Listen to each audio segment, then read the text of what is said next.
Hello, loves. It's Nina with Passion Squared. Welcome back to the podcast.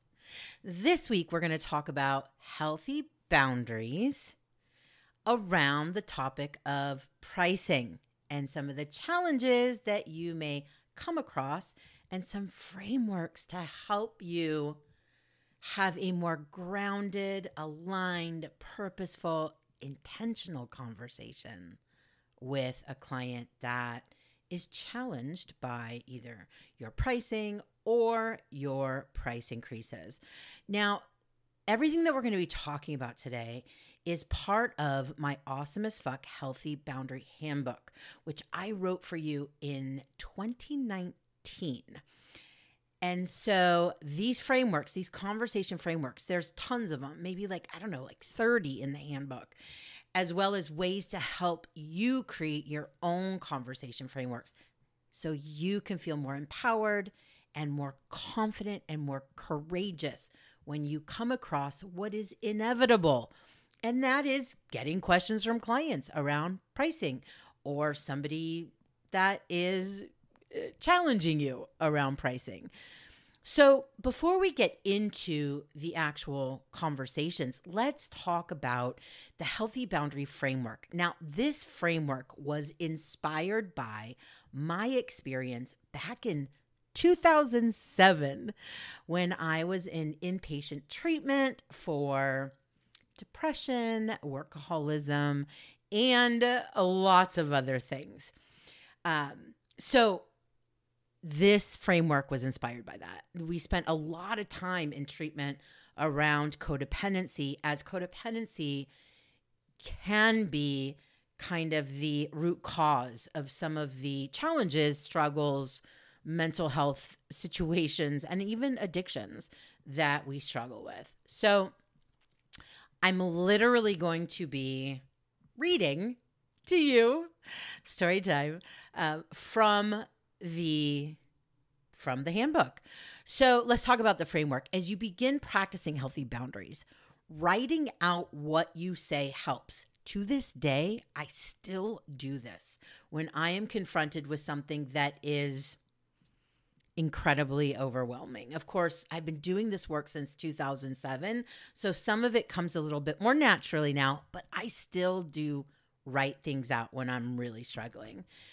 And it may help to take a few tries to get to where you feel grounded and focused enough to have the conversations you've been avoiding. So here's the framework. These are the questions to ask yourself and write down the answers. What outcome am I seeking from this conversation?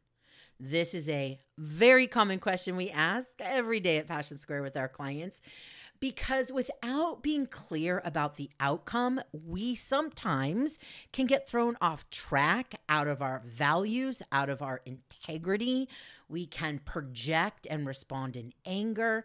So it's really important to make a decision up front. What outcome am I seeking from this?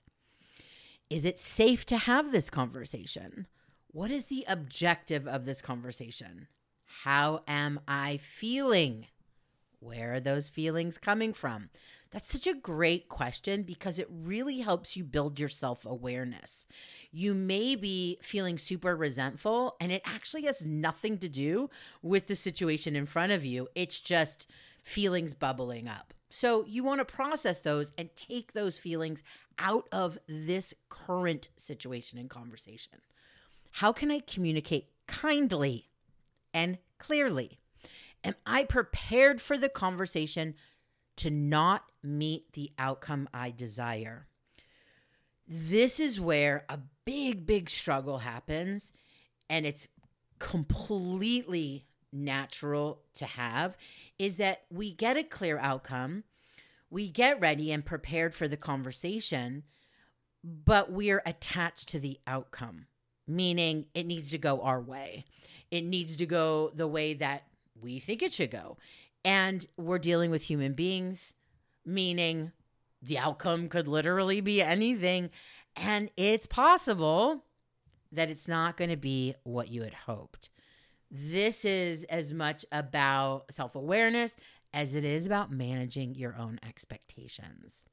Remember, we have no control over others' thoughts and feelings and behaviors, and the decisions that they make. Okay? So we have to remember that.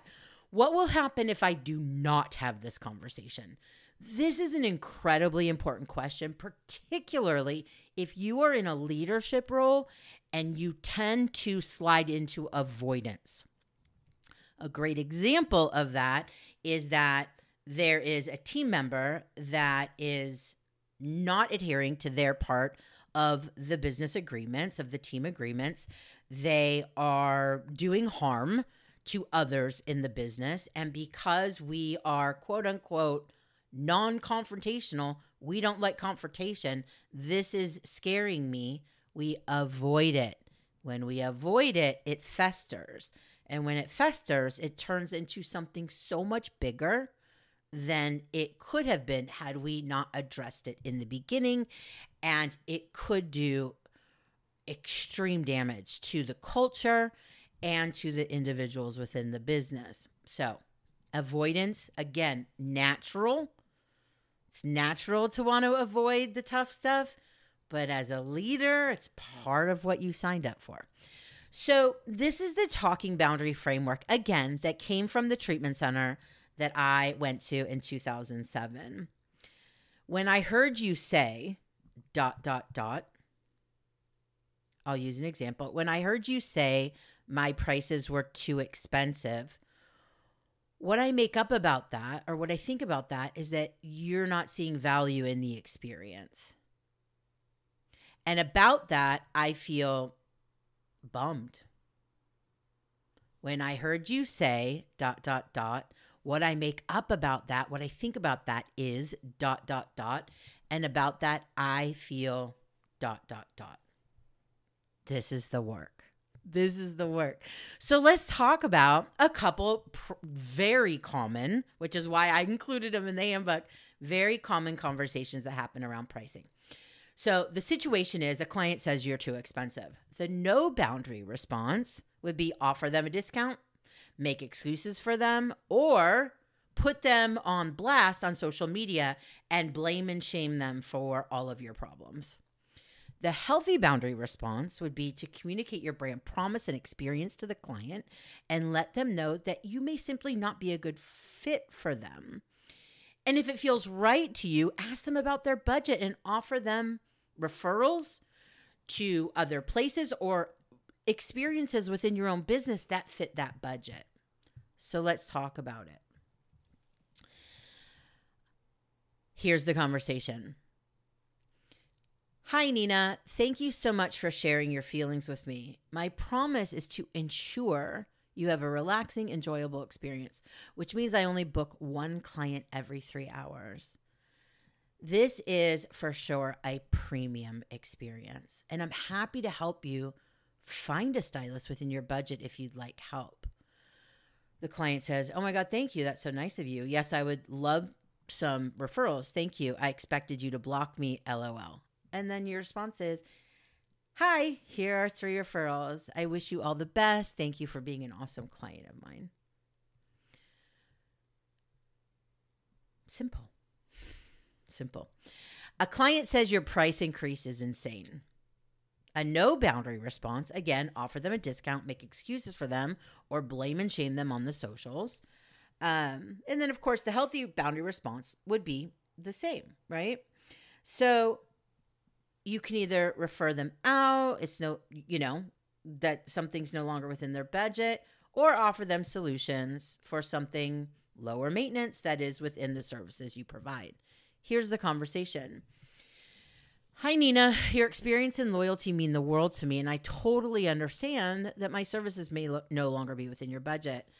You are currently a Vivid client, and every 4-week client. We could move you into a lower maintenance color that would only require every 8 weeks, which annually would end up being the same budget you have now. How does that fit for you? Client, this is insane. I want to be a unicorn.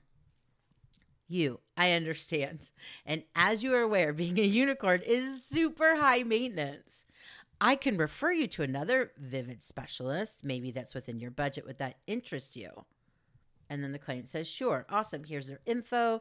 Thank you for being a client. I miss you and I totally understand. I'll miss you and I understand. And if your budget ever changes, you're always welcome back. And then if your client responds differently and says, you know what, let's talk about a lower maintenance look, then of course you go back to the consultation. So those sound fairly simple because they are. They are. It doesn't mean you're not going to feel some type of way. It doesn't mean you're going to have like a stomach ache. But the more that you use the healthy boundaries framework, you have more clarity, you have more confidence, you have more courage. And the more that you practice this, it builds. It builds. It doesn't have to be super dramatic. I know it feels dramatic. However, it doesn't need to be dramatic. So something very similar to communicating a price change, which we talk about often with our clients and have for years. There is a very big red flag in codependency, and that's over-explaining. And I know we've all seen some brands, and when I say brand, it could literally be any brand. It could be your local coffee house. It could be the dry cleaner. It could be, are dry cleaners still a thing? It could be literally anything. And we see like this 5-paragraph explanation and over explanation of a price increase. So it goes something like this. Dear clients, I hate to share this with you. Okay. That would not be ever at all what I recommend to start any client communication with. I hate to share this with you, but I can't keep my prices the same. Costs have gone up. I can't afford rent or health insurance. Too many clients are missing their appointments, and I don't get paid if I don't have clients. I know it seems expensive, but I've held off for so long, and I just got a big bill, and it needs to be paid, and I'm so sorry. I'm forced to do this. If you have a problem, please reach out. Maybe I can work out a deal for you. Do you just see how many red flags are in that communication? One of the most important things about communication is the words that we use matter, right? And in this example, I hate to share this with you. I cannot do this. I cannot do that. This is expensive. I have big bills. I'm forced to do this. If you have a problem, do you see all those words that could be shifted into something that is more aligned with the outcome you're seeking, which is a client receiving this communication and being like, okay, so dear clients, we hope this note finds you well and enjoying your holiday. However you would start your communications that's aligned with your brand, delivering a joyful experience for you is so important to us. And in order for us to ensure you are getting the best possible experience, we are making some price changes. Click here to see our new pricing. That's it. If you have questions, please reach out. We love hearing from you. Thank you for being an awesome client. Love us. You can feel the difference. And you also can feel the difference in how the person on the receiving end of this communication is going to feel. It's so different. Versus the first example, the no boundary example. I hate to do this. I cannot afford this. This is expensive. I'm forced to do this. If you have a problem versus if you have a question, this is what our brand promises and the experience, and this is what we love to do. This is what's going on. And okay, bye. Like so simple. Here's some affirmations for you. I am worthy of practicing healthy boundaries. People pleasing is not the same as awesome client care. I am worthy of feeling more joy. My needs are important and they matter. Repeat, repeat, repeat. And I'll leave you with this. This is just one of the notes to self I wrote when I wrote my Awesome as Fuck Healthy Boundary Handbook back in 2019. And, this is for the recovering codependent. That's me. That's me. I care about you and I care about me. And in order to care for and about you, I need to ensure I feel safe. I am clear on what I need and my needs are met and they're respected. I know I need to believe my needs are important and deserve respect before you will believe it. I understand it is my responsibility to show people how I want to be treated. I also understand that some folks will not like me. It's okay. I need to like me more than I need you to like me. But I still want you to like me, but not in exchange for me not liking me. Repeat that one as often as necessary too. So healthy boundaries are top of mind. Not only is it a discussion, that topic that comes up literally every day in the work we do with our clients, both in ACE School and our one-on-one clients here at Passion Squared. We also have a workshop that's focused on boundaries tomorrow night in ACE School. So top of mind. And the other reason healthy boundaries have been top of mind and why I was inspired to have this topic be for this week's podcast episode is because I am obsessed with the Eras Tour. If there's any Swifties listening, I'm not embarrassed. However, I'm going to admit to all of you that the amount of time I have spent on TikTok watching every night there's an actual concert, bawling my eyes out like a little kid, it has been like the most joyful and also healing. It's just been an incredible experience. So I've been thinking a lot about Taylor Swift, and I'm a Swiftie. I love Taylor Swift, always have. And the way that she practices healthy boundaries. And there's a big, big misconception and confusion that healthy boundaries are the same as walls. And if you've listened to anything that we've ever done, you've heard this before. However, this context is maybe really going to help you. So healthy boundaries and walls are not the same. Healthy boundaries are kind and caring and designed to drive connection. And walls are the opposite of that. They're cruel and harsh, and they drive disconnection. And Taylor Swift practices incredibly healthy boundaries, yet her audience feels so incredibly close to her. Such a great example.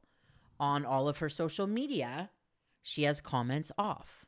Yet people feel like they know her and that she cares about them, because she does, right? She's been very consistent in the trust that she's built with her audience over the decades, over the eras.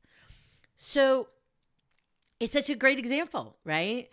Taylor Swift practices really healthy boundaries, yet you can't really have access to her. And she doesn't share her entire life. She doesn't talk about her relationships until she writes lyrics, until she creates her songs. So I want you to think about that. Next time you're getting a little confused around like, I'm going to set a healthy boundary, and you hit the block button. I'm not saying not to use the block button, because you can. However, I want you to get out of that extreme black and white thinking and kind of move towards the gray and think of Taylor Swift and the incredible relationship she has with her audience, yet her ability to practice incredibly healthy boundaries.